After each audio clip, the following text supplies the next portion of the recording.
கனகா கடற்கரையில் அமைதியாக உட்கார்ந்து இருந்தாள். மாலை நேரம். வானம் சிவந்து இன்னும் பல வர்ணங்களுடன் அழகாக காட்சியளித்தது. பறவைகள் வேகமாக தன் இருப்பிடத்தை நோக்கி பறந்து கொண்டிருந்தது. அலைகள் வேகமாக வந்து கரையை மோதிவிட்டு சென்றது. சுண்டல்காரன் அவன் வியாபாரத்தை மும்முரமாக கவனித்துக் கொண்டிருந்தான். வார நாள் என்பதால் அன்று சற்று கூட்டம் குறைவாகவே இருந்தது. இதுவெல்லாம் கனகா பார்வைக்கு பட்டாலும் ஏனோ எதையும் ரசிக்கத் தோன்றவில்லை அவளுக்கு. ஏன் இப்படி நடந்தது என்ற கேள்வி மட்டுமே அவள் மனம் முழுவதும் நிறைந்திருந்தது. பித்து பிடித்தவள் போல் உட்கார்ந்து இருந்தாள். எப்படி ஏமாந்தேன்? ஏன் நல்லவன் என்று நம்பினேன்? எப்படி நம்பிக்கை துரோகம் பண்ணினான் என்பதைத் தவிர அவள் நினைவில் வேறேதும் இல்லை. கண் கலங்கியது. எவ்வளவு நம்பினேன்? இப்படி நம்பிக்கை துரோகம் பண்ணிவிட்டானே என்று மனம் கலங்கியது. நம்பிக்கை துரோகம் அவன் பண்ணவில்லை, நான் பண்ணி இருக்கிறேன். அதற்கு தண்டனை இது என்று அவளே நினைத்து கொண்டாள். நான் என் கணவனுக்கு நம்பிக்கை துரோகம் செய்தேன். அவன் எனக்கு அதையே செய்துவிட்டான். கணக்கு சரியாக போய்விட்டது. இதில் அவனை மட்டும் குற்றம் சொல்வதில் அழுவதிலும் எந்த அர்த்தமும் இல்லை என்று அவள் மனதை கொஞ்சம் ஆறுதல் படுத்திக் கொண்டாள். இந்த 3-4 நாட்கள் கனகாவிற்கு பைத்தியம் பிடிக்காத குறை மட்டும்தான். அந்த அளவிற்கு அவள் ஆடி போயிருந்தாள். அவளின் போன் ரிங் ஆகியது. எடுத்து பேச தோன்றவில்லை. அமைதியாக இருந்தாள். மறுபடி ரிங் ஆனதும் கையில் போனை எடுத்து பார்த்தாள். மகள் ராகா. உடனே போனை எடுத்து ஹலோ என்றாள். அம்மா, ஆபீஸ் முடிஞ்சு எவ்வளவு நேரம் ஆச்சு? ஏன் இன்னும் வீட்டுக்கு வரல? எங்க இருக்கீங்க? நானும் மேகாவும் வீட்டுல தனியா இருக்கோம். அப்பாவையும் இன்னும் காணல. எவ்வளவு மணிக்கு வருவீங்க என்றாள். உடனே கனகா எழுந்து விட்டாள். இதோ இப்ப வந்துடுவேன். கதவை பூட்டிட்டு உள்ள இருங்க. வரும்போது தோசை வாங்கிட்டு வந்துடுறேன். அது வரைக்கும் 2 பேரும் படிச்சுக்கிட்டு இருங்க என்று சொல்லிவிட்டு போனை வைத்துவிட்டு ஆட்டோ பிடிப்பதற்கு அவசரமாக நடந்தாள் கனகா. அப்போது மறுபடியும் போன் ரிங் ஆகியது. தற்போது அவள் கணவன் ராகவன். போனை எடுத்து சொல்லுங்க என்றாள் அவள். இன்னும் நீ வீட்டுக்கு வரலன்னு மேகா எனக்கு போன் பண்ணா. இப்போ எங்க இருக்க? நான் வந்து பிக்கப் பண்ணிக்கவா என்றான் அவன். வேண்டாம், நான் ஆட்டோல வந்துடுறேன். நீங்க தோசை மட்டும் வாங்கிட்டு போயிடுங்க என்றாள் அவள். அவன் சரி என்று போனை வைத்து விட்டான். கனகா பெருமூச்சு விட்டாள். வந்த ஆட்டோவில் ஏறி சாய்ந்து உட்கார்ந்து கொண்டாள் அவள். அம்மாவின் நினைவு வந்தது அவளுக்கு. அன்று அம்மா எனது முதல் காதலுக்கு ஒத்துக்கொண்டு இருந்தால் இன்று எனக்கு இவ்வளவு ஏமாற்றமும் பிரச்சனையும் இல்லை. மறுபடியும் ராகவனின் காதலில் சிக்கி இருக்க மாட்டேன். எல்லாம் தலைகீழாக போய்விட்டது. ராகவனை கைப்பிடித்து 10 வருடங்கள் ஆகிவிட்டது. 8 வயது ராகா, 6 வயது மேகா என 2 குழந்தைகள் இருக்கும்போது மறுபடியும் முதல் காதலன் தருணை சந்தித்தது எவ்வளவு பிரச்சனையில் கொண்டு போய் விட்டிருக்கு என்று நினைக்கும் போது, மேடம், நீங்க இறங்குற இடம் வந்துருச்சு என்று ஆட்டோக்காரன் நினைவுபடுத்தினான். அவனுக்கு அவள் பணத்தை கொடுத்துவிட்டு இறங்கிக் கொண்டாள். அவளுக்கு முன்பாகவே ராகவன் வீட்டுக்கு வந்து விட்டான்.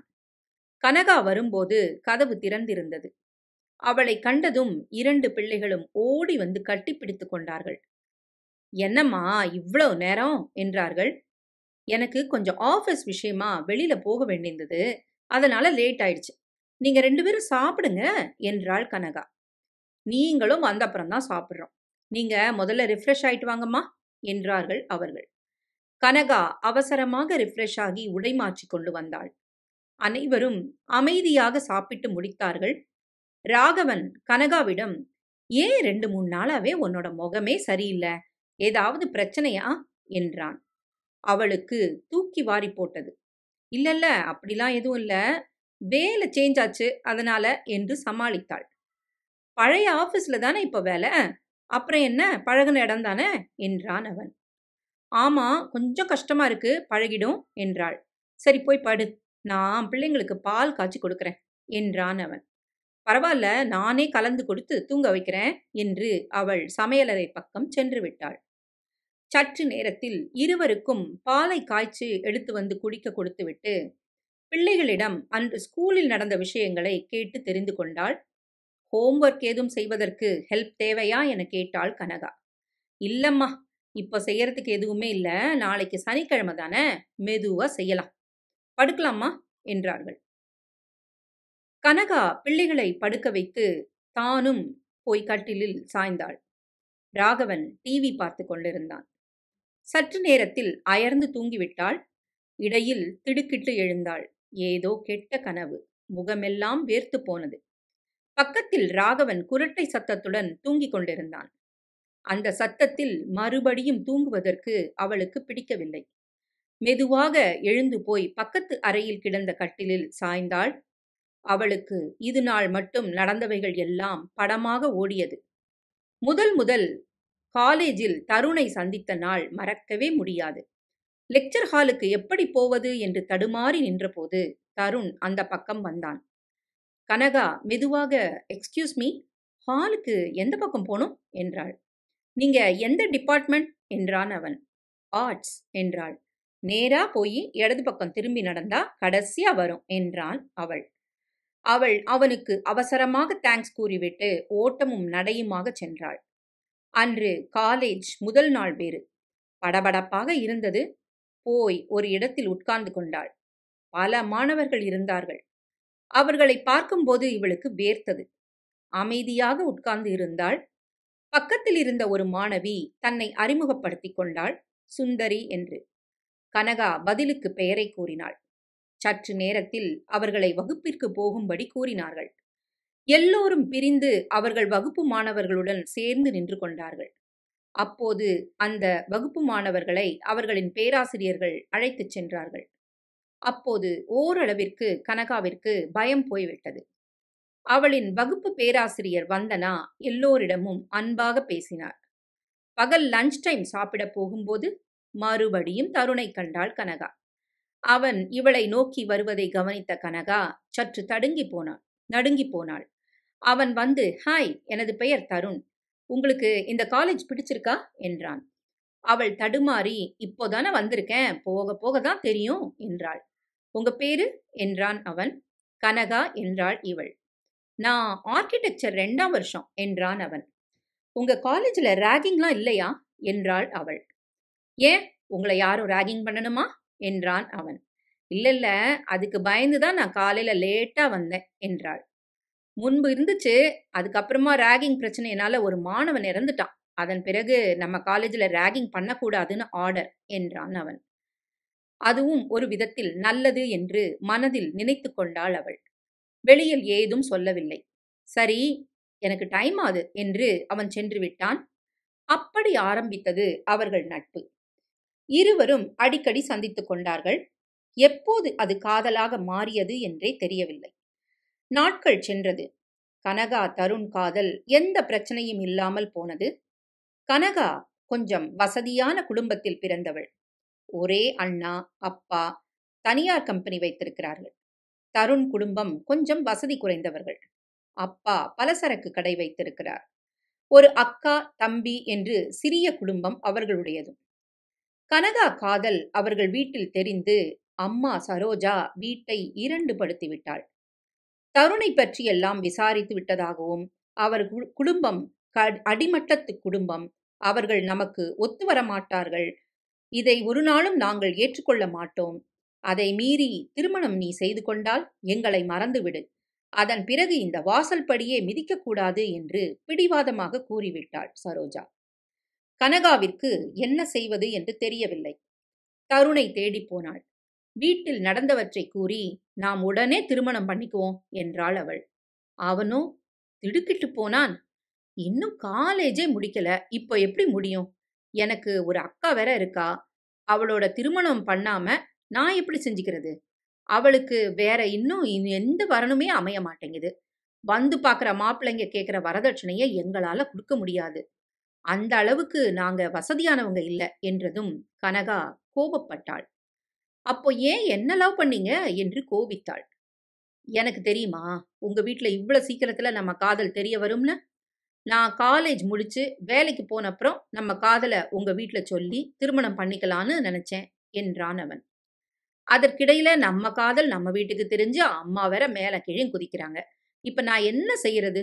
என்றாள் கனகா. நான் படிச்சு முடிச்சப்புறம்தான் கல்யாணம். ஏதாவது பண்ணலாம். அது மட்டுக்கும் கொஞ்சம் பொறுத்துக்கோ. அம்மாவ சமாளி என்றான் அவன். தற்போது அது எதுவுமே முடியாது. அம்மா பேயாட்டம் ஆடுறாங்க. எனக்கு வீட்டுக்கு போகவே பயமா இருக்கு. இப்படியே என்ன கூட்டிட்டு போயிட்டா நல்லா இருக்கும் என்றாள் கனகா. என்ன விளையாடுறியா? நினைச்ச உடனே எப்படி கூட்டிட்டு போறது? யோசிச்சு பேச மாட்ட? என்றான் தருண். லவ் பண்ணும்போது மட்டும் தைரியம் கொடுத்துட்டு இப்ப இப்படி கழட்டி விடுற மாதிரி பேசுறது நல்லா இல்ல என்றாள் கனகா. எனக்கு இப்ப எதுவுமே பதில் சொல்ல முடியாது. நீ அவசரப்படுறது மாதிரி உடனே கல்யாணம்லாம் பண்ணிக்க முடியாது. என் அக்கா வாழ்க்கையே நாசமாயிடும் என்றான் அவன். உன் அக்காவை மட்டுமே யோசிச்சு என்ன யோசிக்க மறந்து போற என்றாள் கனகா.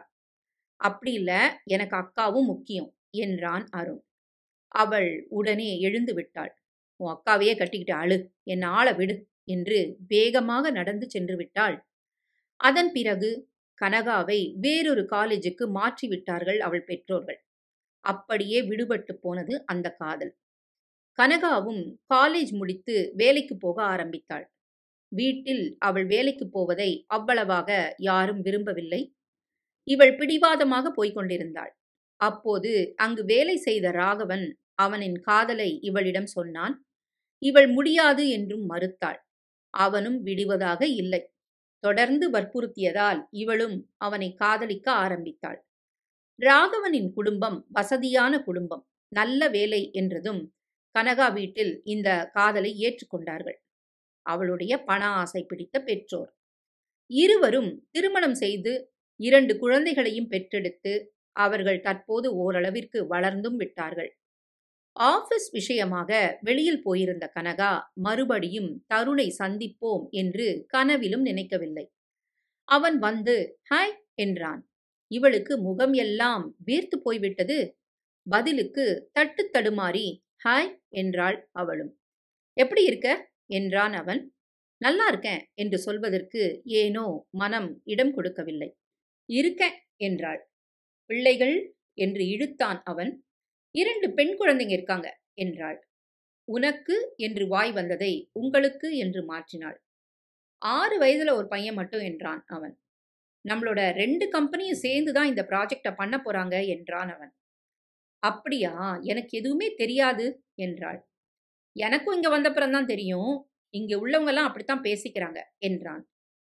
அதன் பிறகு அடிக்கடி இருவரும் வேலை விஷயமாக சந்தித்துக் கொண்டார்கள். தருண் கனகாவிடம் எந்த தயக்கமும் இல்லாமல் பழகினான். கணவனை பற்றி கேட்பான். அவன் குடும்பத்தை பற்றியும் இடையிடையே சொல்வான். கனகா அவனிடம் இருந்து கொஞ்சம் ஒதுங்கி போக நினைத்தாலும் அவளுக்கும் முடியவில்லை. இருவரும் சேர்ந்து சாப்பிடுவார்கள். தங்கள் பிள்ளைகளின் வால்தனத்தையும் பேசி அரட்டை அடிப்பார்கள். நாட்கள் செல்ல செல்ல இருவரும் மறுபடியும் காதலிக்க தொடங்கிவிட்டார்கள் என்பது அவர்களுக்கே தெரிந்தது. கணவன் பிள்ளைகள் இருக்கும்போது இது தப்பு என்று மனதை எவ்வளவு கட்டுப்படுத்தினாலும் அவனை காணும் போதெல்லாம் தன்னை அறியாமல் அவன் பக்கம் ஈர்க்கப்பட்டாள் கனகா. வேலையை விட்டு விலகி விடுவோமா என்று கூட நினைத்தாள். கணவனிடம் காரணம் சொல்லணுமே. அதனால் அமைதியாக இருந்தாள் அவள். ஒரு நாள் தருண் அவனுடைய வீட்டுக்கு கனகாவை அழைத்தான். அவளும் எந்த மறுப்பும் சொல்லாமல் சாக்லேட் கொஞ்சம் வாங்கிக் கொண்டு அவனுடன் சென்றாள். அங்கு போன பிறகுதான் தெரியும் தருண் மனைவியும் மகனும் ஊருக்கு சென்றிருக்கும் விஷயம். ஏன் என்கிட்ட முதல்லயே சொல்லல? வீட்ல இப்படி யாரும் இல்லைன்னு தெரிஞ்சிருந்தா நான் வந்திருக்கவே மாட்டனே என்றாள் அவள். உன்கிட்ட மனசு விட்டு பேசணும் போல இருந்தது கனகா. அதனாலதான் யாரும் இல்லாத நேரம் உன்னை கூட்டிட்டு வந்தேன் என்றான் அவன். அவளும் அமைதியாக இருந்தாள். காஃபி போடுறேன் என்றான் தருண். எனக்கு வேண்டாம் என்றாள் அவள். கொஞ்சம் குடி என்றான். சரி நான் போடுறேன் என்றாள் அவள். இல்ல வேண்டாம், நான் போட்டு தரேன், நீ குடி என்று கூறிவிட்டு அவன் காஃபி போட போய்விட்டான். வீடு சுத்தமாக இருந்தது. அளவான அழகான வீடு. இருவரும் காஃபி குடித்து முடித்தார்கள். சற்று நேரத்தில் கனகா சோஃபாவில் சாய்ந்தாள். கண் திறந்து பார்க்கும்போது புடவையெல்லாம் அலங்கோலமாக இருந்தது. என்ன நடந்தது என்று அவளுக்கு யோசிக்கவே முடியவில்லை. தலைவலியாக இருந்தது. சட்டென்று எழுந்து புடவையெல்லாம் சரி செய்து கொண்டு அருகில் கிடந்த ஹேண்ட்பேக்கை மாட்டியபடி கதவை திறந்து கொண்டு வெளியில் வந்து சுற்றும் முற்றும் பார்த்தாள். கொஞ்ச நேரத்தில் வாகனங்கள் போகும் தெரு தெரிந்தது. ஓட்டமும் நடையுமாக தெருவிற்கு வந்தவள் ஒரு ஆட்டோவை பிடித்துக்கொண்டு எப்படி வீடு வந்து சேர்ந்தாள் என்று அவளுக்கே தெரியாது. பாத்ரூம் போய் குளிர்ந்த தண்ணியை அள்ளி அள்ளி தலைக்கு ஊற்றினாலும் உடல் வேர்த்தது. கண்ணீர் துளிகள் சூடாக இருந்தது அவளுக்கு. தலையை துவட்டவில்லை. டவலை தலையில் சுற்றி கொண்டு நைட்டியுடன் சோஃபாவில் வந்து உட்கார்ந்து குலுங்கி குலுங்கி அழுதாள். மணி 5. சற்று நேரத்தில் பிள்ளைகள் வந்து விடுவார்கள். அதை நினைக்கும் போதே திக்கென்றது. ஏன் அழுதுகிட்டு இருக்கீங்க என்று கேட்டால் எதை சொல்வது? அதை நினைக்கும் போது மேலும் அழுகையாக வந்தது. பிள்ளைகள் வந்தவுடன் கேட்ட முதல் கேள்வியும் அதுதான். ஏம்மா முகம்லாம் செவந்திருக்கு என்று. வேலை அதிகம், உடம்புக்கு முடியல என்று சமாளித்தாள். ராகவனும் வந்துவிட்டான். அப்பா, அம்மாக்கு உடம்பு நல்லா இல்லையா என்று பிள்ளைகள் அவனிடம் கூறினார்கள். டாக்டர் போய் பார்க்கலாமா என்றான் அவன். அதெல்லாம் வேண்டாம், இன்னைக்கு செவ்வாய்க்கிழமை வேற, குடும்ப டாக்டர் இருக்கவும் மாட்டாரு, கொஞ்சம் படுத்து தூங்குனா சரியாயிடுவேன் என்று கூறி போய் படுத்து கொண்டாள் கனகா. கையில் போனை எடுக்கவே பயமாக இருந்தது. மெதுவாக எடுத்து பார்த்தாள். 8 மணி. ராகவன் சாப்பிட அழைத்தான். எனக்கு வேண்டாம் என்று பிடிவாதமாக கூறிவிட்டு மறுபடியும் படுத்துக்கொண்டாள். தூங்க முயற்சி செய்தாள். அவளுக்கு தூக்கம் வருவதாக இல்லை. என்ன நடந்தது? காஃபியில் எதையோ கலந்து கொடுத்து அவன் ஆசையை தீர்த்து கொண்டானா? கடவுளே, அவனை நம்பி எப்படி போனேன்? தலையே சுற்றியது அவளுக்கு. இனி எப்படி வேலைக்கு போவது? அவனை எப்படி பார்ப்பது? அவளுக்கு எதுவுமே புரியவில்லை. இனி என்ன செய்வது என்று எதுவும் தோன்றவில்லை. அவன் வேலை செய்யும் இடத்தில் இனி வேலை செய்ய முடியாது. நாளை முதல் வேலையாக பழைய ஆபீஸ் போய் புது ப்ராஜெக்டில் இனி எனக்கு வேலை செய்ய முடியாது என்று கூற வேண்டும். கட்டாயமாக அதில்தான் வேலை செய்ய வேண்டும் என்று அவர்கள் சொன்னார்கள் என்றால் வேலையை விட்டுவிட வேண்டியதுதான் என்று தீர்க்கமாக முடிவெடுத்தாள். இரவு முழுவதும் பல நினைவுகள். கண்களை மூடினால் யாரோ துரத்துவது போலவே இருந்தது. அவளுக்கு எப்போது விடியும் என்று மணியை பார்த்து கொண்டு உட்கார்ந்து இருந்தாள். சற்று நேரத்தில் அலாம் அடித்தது. எழுந்து பாத்ரூம் போய் கண்ணாடியை பார்க்கும்போது முகம் சிவந்து கண்கள் வீங்கி ஆளே அடையாளம் தெரியாத மாதிரி அவளுக்கு இருந்தது. குளிர்ந்த நீரை எடுத்து நன்றாக முகத்தை கழுவிக்கொண்டு மெதுவாக சமையலறை பக்கம் வந்தாள். எதுவுமே சமைக்க தோன்றவில்லை. தயிர் சாதம் பண்ணிவிடலாம் என்று அதற்கு தேவையானதை எடுத்து வைத்தாள். ராகவன் எழுந்து வந்தான். ஏன் முகம்லாம் இப்படி இருக்கு? உடம்புக்கு ஏதும் முடியலையா என்றான் கனகாவிடம். ஆமா, அடிக்கிற வெயிலுக்கு கஷ்டமா இருக்கு, ஜுரம் அடிக்கிற மாதிரி இருக்கு என்றாள் அவள். இன்னைக்கு ஆபீஸ் போகாத, லீவ் போட்டு வீட்ல இரு என்றான் அவன். பழைய ஆபீஸ் போயிட்டு வரணும் என்றாள் அவள். ஏன் என்றான் அவன். புது ப்ராஜெக்ட்ல வேலை செய்ய கஷ்டமா இருக்கு, பழைய ஆபீஸ்க்கு போயிடுறது நல்லது என்றாள் அவள். இப்போ அப்படிலாம் விடுவாங்களா என்றான் அவன். போய் கேட்டுதான் பார்க்கணும் என்றாள் அவள். சரி, அப்படி போறதுன்னா நானே ஆபீஸ் போகும்போது உன்னை இறக்கி விடுறேன் என்றான் அவன். அவள் தலையை மட்டும் ஆட்டிவிட்டு வேண்டா வெறுப்பாக வேலைகளை முடித்துவிட்டு பிள்ளைகளை எழுப்பினாள். அவர்கள் எழுந்து அவரவர் வேலைகளை செய்து முடித்தார்கள். வீட்டில் பிரெட் இருந்தது. பட்டரை தடவி பிள்ளைகளுக்கு கொடுத்துவிட்டு தயிர் சாதத்தை லஞ்ச் பாக்ஸில் போட்டு பேக் பண்ணி எடுத்து வைத்தவள் சாதாரணமான ஒரு புடவையை மாற்றிக்கொண்டாள். ராகவன் வந்து சாப்பிடும்போது, நீ சாப்பிடலையா என்றான். எனக்கு வேண்டாம் போல இருக்கு, ஆபீஸ் போய் வந்த அப்புறம் சாப்பிட்றேன் என்றாள். அனைவரும் வீட்டை விட்டு புறப்பட்டார்கள். பிள்ளைகளை ஸ்கூல் அருகில் இறக்கிவிட்டு கனகாவை அவள் ஆபீஸ் பக்கத்தில் இறக்கிவிட்டான் ராகவன். போகும்போது ஆட்டோ பிடிச்சிட்டு போயிடு என்று சொல்லிவிட்டு அவன் சென்று விட்டான். அவள் தனது பழைய ஆபீஸ் போனாள். அவளை கண்டதும் அனைவரும் வந்து நலம் விசாரித்து விட்டு போனார்கள். அவள் உயர் அதிகாரியை பார்த்து பேசிவிட்டு வந்தாள். அவர் முதலில், முடியாது கனகா, அந்த ப்ராஜெக்ட் முக்கியமானது, இப்போ நீ வந்துட்டா மறுபடியும் வேற யாரையாவது அனுப்ப வேண்டியிருக்கும், அது நம்மளுக்கு சிரமம் என்றார் அவர். அப்படின்னா நான் வேலையை விட்டுடுறேன் சார் என்றாள் கனகா. என்னம்மா இப்படி சொல்ற? எவ்வளவு வருஷமா அந்த ஆபீஸ்ல வேலை செய்யற நீ? சரி, ஏதாவது பார்த்து செய்வோம். நாளையிலிருந்து இங்கே வந்துரு என்றார் அவர்.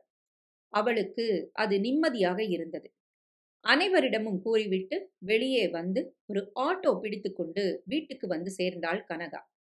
அன்று முழுவதும் தலைவலி படுத்தே கிடந்தாள். அடுத்த நாள் பழைய ஆபீஸில் வேலையை தொடங்கினாள் கனகா. அப்போது போன் மணி ரிங் ஆகியது. எடுத்து பார்க்கும்போது தருண். ஒரு நிமிடம் ஆடி போய்விட்டாள் அவள். உடனே கட் பண்ணிவிட்டாள்.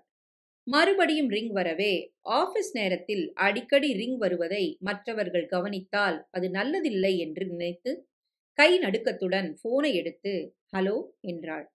மறுபக்கத்தில் தருணின் குரல். என்னம்மா, நமக்கு பயந்துகிட்டு ஆபீஸே மாத்திட்டனா அப்படியே விட்டுடுவோமா என்றான் அவன். அவளுக்கு முகம் எல்லாம் வேர்த்து போனது. இப்போ ஓம் பிடி என் கையில என்று சிரித்தான் அவன். உடனே போனை கட் பண்ணிவிட்டாள். மறுபடியும் அவன் ரிங் பண்ணினான். எடுப்பதா வேண்டாமா என்ற குழப்பத்தில் இருந்தாள் அவள். எடுக்கவில்லை என்றால் அடிக்கடி ரிங் பண்ணுவான். மறுபடியும் எடுத்து ஹலோ என்றாள். நான் உன்கிட்ட விளையாடுறதுக்கு போன் எடுக்கல என்றான் கோபமாக.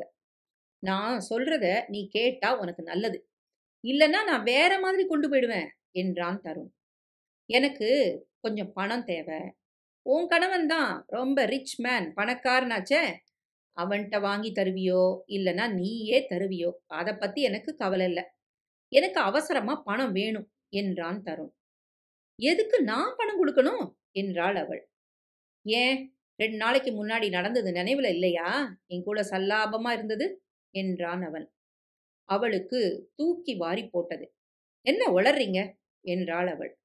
நான் எதுவும் உளரலம்மா, நீ என்னோட இருந்த வீடியோ என்கிட்ட இருக்கே என்றதும் அவளுக்கு தலையே சுற்றியது.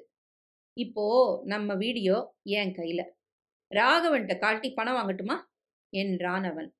இவளுக்கு வாயில் வார்த்தைகளே வரவில்லை. தாரை தாரையாக கண்ணீர் மட்டும் கொட்டியது. என்ன தருண் இது என்றாள் மெதுவாக.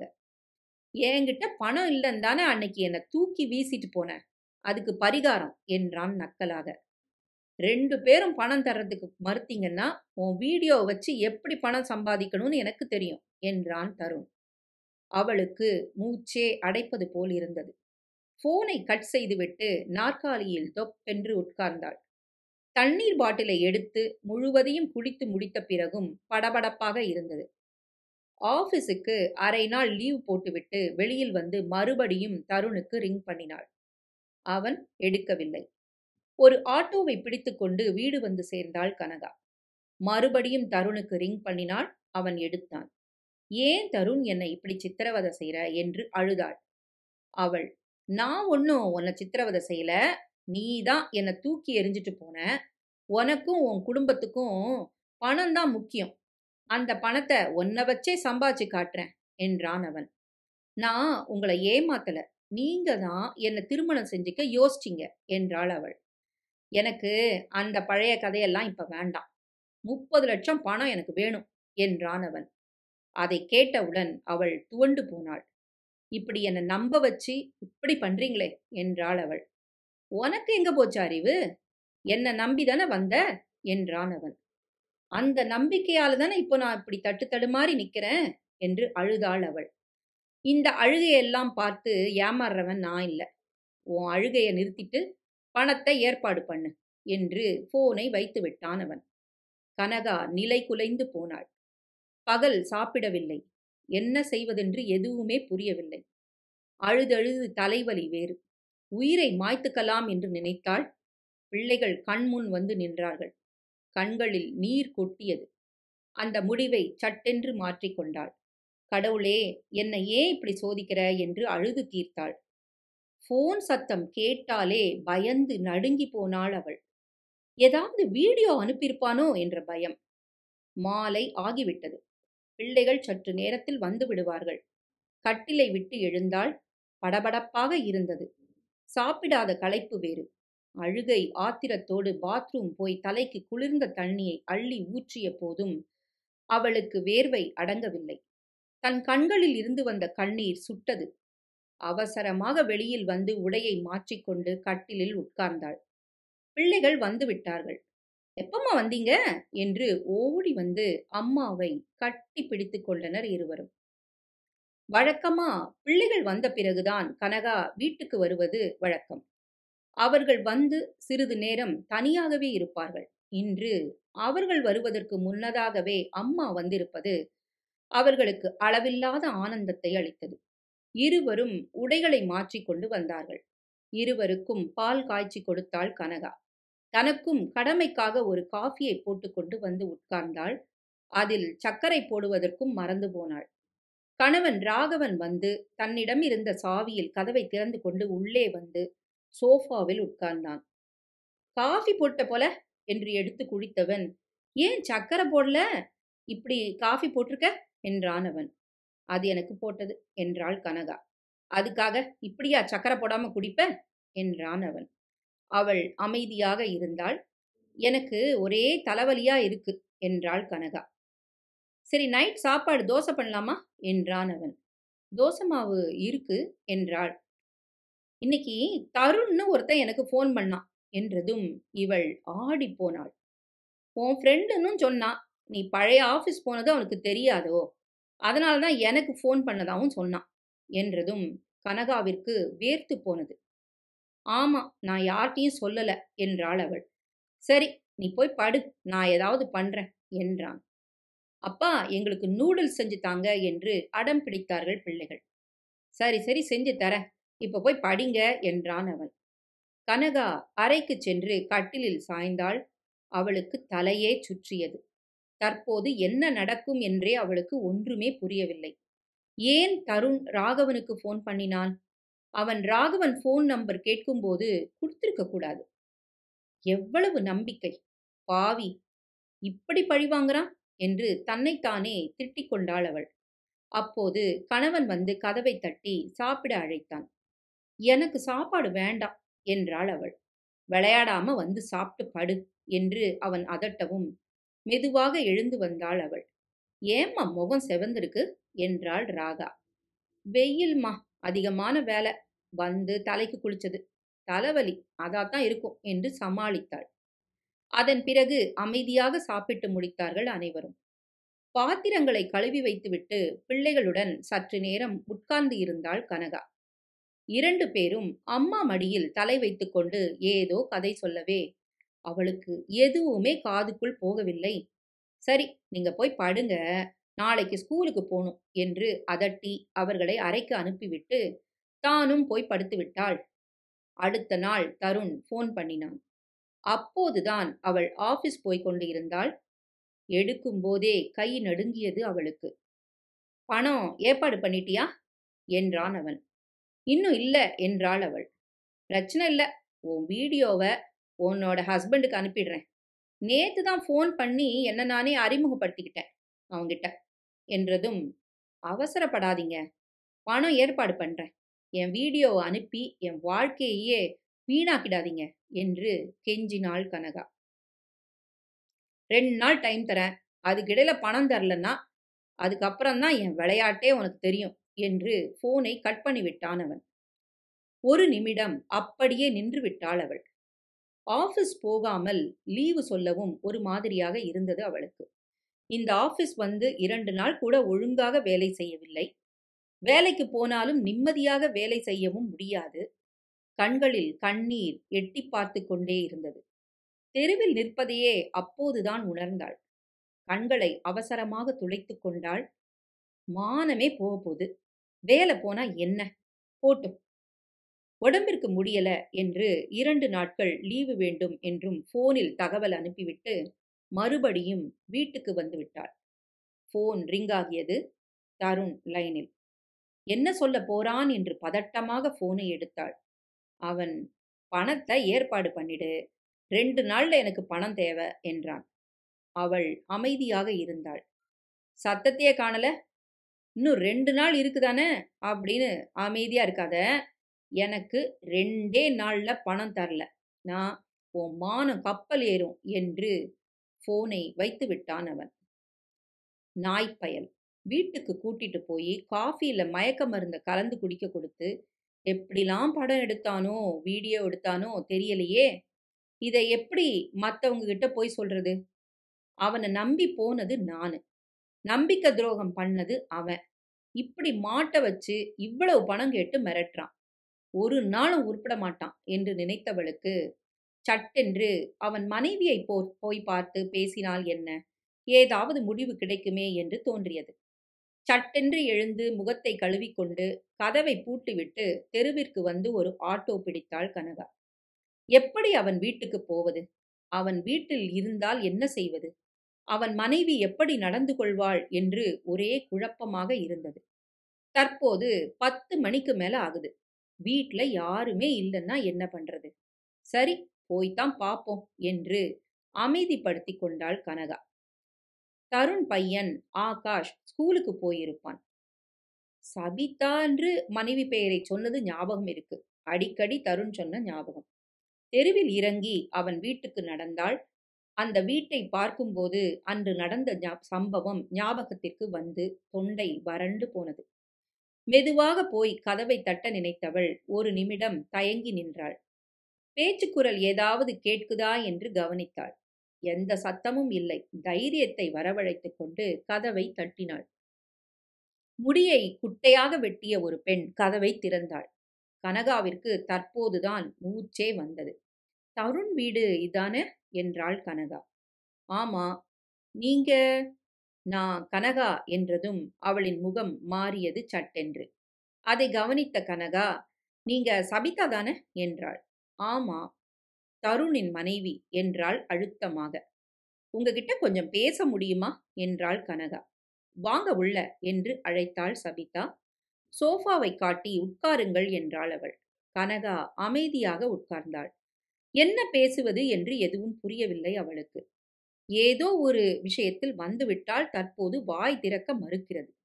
முகம் வேர்த்து போனது. அதை கவனித்த சபிதா எழுந்து குடிப்பதற்கு தண்ணீர் கொண்டு வந்து கொடுத்துவிட்டு அவளும் உட்கார்ந்தாள். மெதுவாக ஆரம்பித்தாள். நான் கனகா தருணோட முன்னாள் காதலி என்றதும் எனக்கு தெரியும் என்றாள் சபிதா. தருண் சொன்னாரு. பணம் இல்லைங்கிறதுனால அவரை விட்டு விலகி போயிட்டதா என்றதும் கனகாவிற்கு அவமானமாக இருந்தது. அது பழைய கதைங்க. உண்மையில நான் பணம் இல்லைன்னு விட்டு போல. தருணுக்கு பொறுப்புகள்லாம் இருந்ததுனால என்னை உடனே திருமணம் செய்ய மறுத்ததுனால எனக்கு வேற வழி இல்லாம வேற இடத்துல திருமணமானது என்றாள் அவள். நீங்க சாதாரணமா வேணான்னு தூக்கி போட்டு போயிட்டீங்க. அதுக்கப்புறம் எவ்வளவு நாள் அவர் மன உளைச்சல்ல இருந்தாருன்னு உங்களுக்கு தெரிய வாய்ப்பே இல்ல. இந்த உலகத்துல பணம் தான் முக்கியம். அதை தவிர வேற எதுவுமே முக்கியம் இல்ல. பணம் சம்பாதிக்க பைத்தியமா அலைஞ்சாரு அவரு.